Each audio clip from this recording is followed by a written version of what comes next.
Assalamu alaikum musidɓe tedduɓe, on calminama, on bismama e leçon men hande o, leçon numéro 2. Donc inchallah kettoɗen kadi. E ha joni tan kontinten koye ko puɗɗiɗen ko ko fewte salminago ha joni ko hen gonɗe inchallah.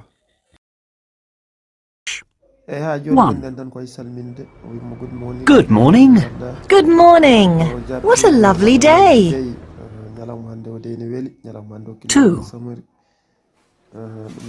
Good afternoon. Hello. A cup of tea, please. 3. Cup of tea, please. Bye. Bye. See you later. Goodbye. Bye. See you later. 4. Good night. Good night. Sleep well. Good night. Tape script 1.9. 1. Good morning. How are you today? Fine, thanks. 2. Good afternoon. Good afternoon. A cup of coffee, please.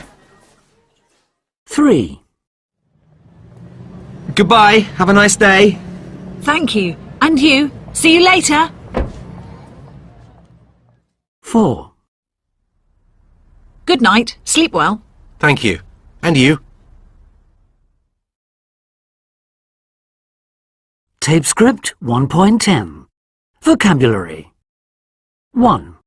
A book. A book. 2. Livre. A computer. Camera. 3. A television. 4. A phone. Photograph. 5. A bus. A computer. 6. Ordinateur. A car. A bag. 7. A hamburger. Hamburger. A television. A sandwich. A phone. 9. Telephone. A camera. Sandwich. 10. A bus. A photograph. 11. A bag. 12. A house. Tape script 1.11. What's this in English? It's a photograph. It's a photograph. Tape script 1.12. Numbers 1 to 10. Donc, 1, 2, 3, 4, 4, 5, 6, 5, 6, 7, 6, 8, 7, 8, 9, 10, 10. Tape script 1.13. Plurals. A. 5 books. B. 3 cars. C. 8 houses. D. 7 cameras. E.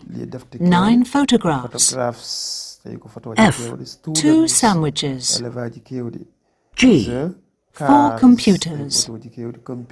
H. 6 buses. I.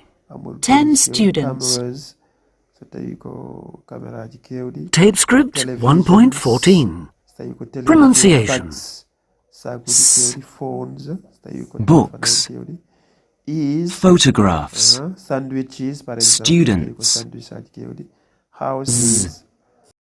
Cars. Computers. Hamburgers. Cameras. Televisions. Bags. Phones. Is. Sandwiches. Houses. Buses. Assalamu alaikum. Donc inchallah ko ɗo cadren hande. J'espère que leçon o wodi ko nafi. On dokkama rendez-vous tan ha ñande wonde inchallah. Merci.